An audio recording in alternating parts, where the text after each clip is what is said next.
Минатата година во Радовиш, годинава во Скопје по 14 пат се одржа детскиот литературен фестивал Ракатки 2018 во организација на Домот на просветни работници и Министерството за култура. Темата на која пишуваа младите литерати основци од Македонија беше наследство.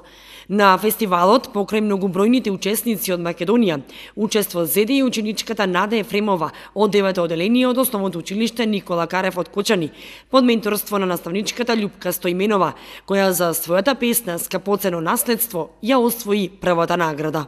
На 14-тиот литературен фестивал Ракатки, кој што годинава се одржа во Скопје, на 27 и 28 април, од вкупно 120 песни, 40 беа наградени, од кои јас си освоив првата награда за песната "Скапоцено наследство". Веќе 2 години поред учествувам на литературниот фестивал, кој е на државно ниво, и 2 години сум првонаградена. Во песната "Скапоцено наследство" се работи за наследството кое што сум го добила од баба ми, овој случај народната носија.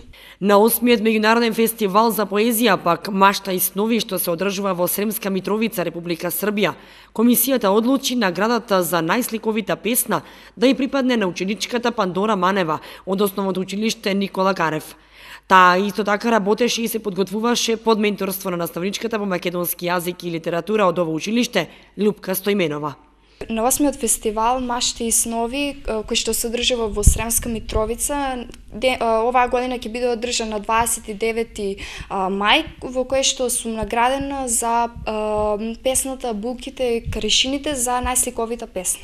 Во песната се раскажува за како расутуваат булките, како се тие покрај шините и како едната од нив свенува и ја бара другата булка.